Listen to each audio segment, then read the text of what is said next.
Beyond the Gates time, let's get into it. So we open up at the country club with Ted and Shanice and Nicole and Carlton, both on their own separate dates. I thought something was about to go down, but basically Nicole was fine with it. She basically wished them well, and they went off to their separate tables. Things were going great with Ted and Shanice. Nicole was over there looking at some points, and I feel like she was low-key trying to compete a little bit. So after a little while, Nicole decides that she and Carlton are gonna head back to her house, and so they make a grand exit as Shanice clocks, and then Ted and Shanice end up doing the same, and they end up back at his hotel room. Let's just say both couples have 100% moved on, well, in these moments, because they both had their own, what did Shanice call it, exploratory visits.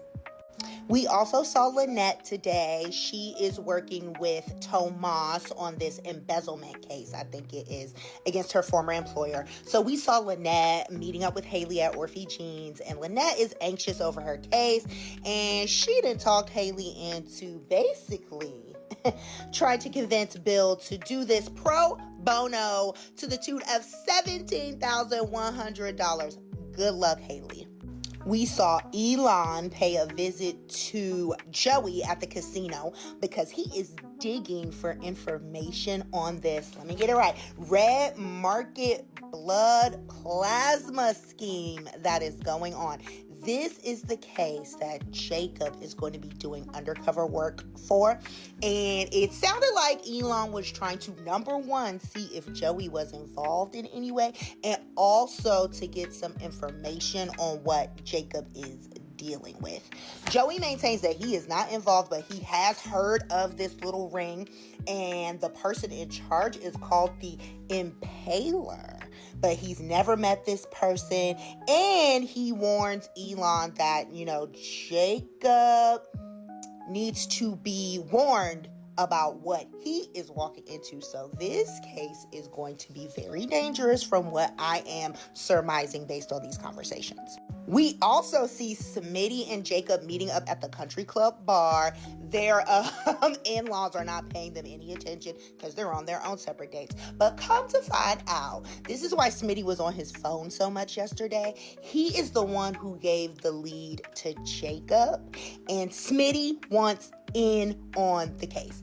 First, Jacob tries to deter him, but Smitty's like, look, you only have this because of me. I'm very good at this. I'm very invested. And so they agree to work together and shake hands on it. Okay. Oh, so remember yesterday that angry husband, I think it was yesterday or the other day, the angry husband basically cussing Vanessa out over hooking his wife up with her escorts. So he is also at Orphey Gene's, and he is confronting Vanessa, and they are trading barbs with each other, and it gets out of hand very quickly, okay? Lance is upset about it. He wants Vanessa to not service his wife anymore, and Vanessa was like, absolutely not. Maybe it's because you suck in the bedroom is what she basically said. And Lance came back with, well, maybe that's why Doug drank himself to death basically because of her other dealings. Ooh, it was getting real heated real quick. And then Lance grabbed Vanessa's arm. Randy happens to walk in when this is happening, and he breaks it up, and Vanessa tries to play it off a little bit, but Randy's like, He calls Joey immediately. Vanessa is also heading out at this point to go link up with Joey. We saw Bill earlier talking to Tomas about this Lynette case, and Bill was getting testy over Tomas's personal life, and Tomas is like, I want to be judged based on my merit. fair, but Bill is like, I'm the owner of this firm, and I'll be the judge of what I hold my employees to. Oh my God, he's just basically threatening Tomas to not do anything to hurt Kat. That's not your business, whatever.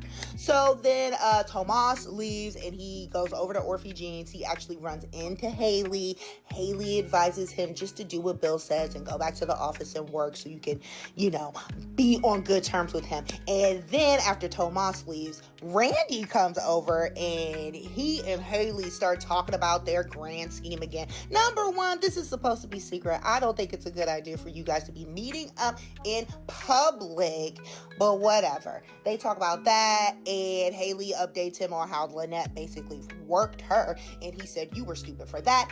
And he said, keep your eyes on the prize, this $10 million we are after. And Haley was talking about, I just wish we'd go faster with the poison. Now, girl, make up your mind, because when you did knock him out, you slapped him to get him to wake back up. Do you want him gone or not? But whatever. She was whining about how I wish it could go faster because she thinks there is an expiration on her marriage. And she might be right. So while this is happening, Dani stops by Bill's office. Remember, Andre is out of town in New York on work. Dani was invited, but no, I can't go. I want to be close to Anita. You ain't seen Anita this week, but whatever. She stops by Bill's office. She brings him his favorite Cubano food, and this is a proper celebration for their girls not having the BRCA gene. Okay. We also see Chelsea and Kat back at the club. They are talking about the whole Madison ordeal and the drug use.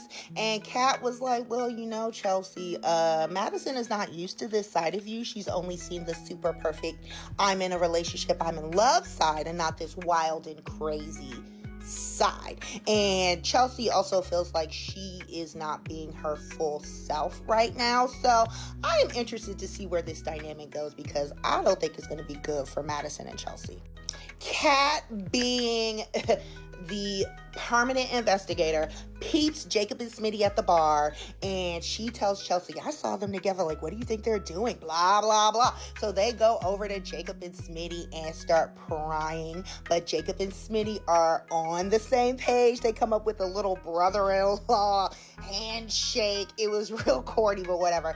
And they throw her off for a minute. Then they leave. Jacob and Smitty both go home, and Kat's like, I don't really trust what they're saying, so she didn't drink after Smitty. Ew, yuck, germs. I am never doing that. So she figures out that he is drinking vodka and tonic, I think, and she's like, that's interesting for a post-workout, because that was his excuse. So Kat is on to them with her nosy ass.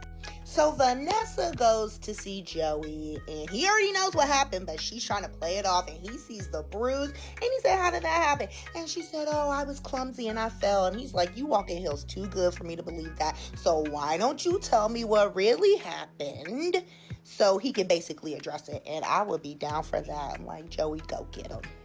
So the ending was great. We see Nicole and Carlton back at her house. She expresses how she's anxious because she's never been with another man other than Ted in so long. But that does not deter her, because they start doing what I said earlier. We also see Dani and Bill having a heart-to-heart. Dani is insecure about basically if Andre will stay, because she feels like their relationship was basically based on the physical aspect, and she worries if that will wane while she's going through cancer. And Bill's like, no, you shouldn't think that. He's hyping her up. And why does Dani kiss this man? I mean, I do want to see Bill and Dani for a little bit, but this is so out of order, and poor Andre.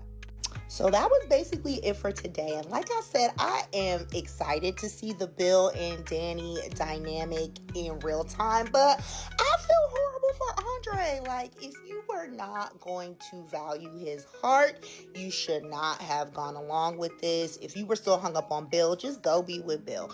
But let's see what happens for Friday. Oh my goodness.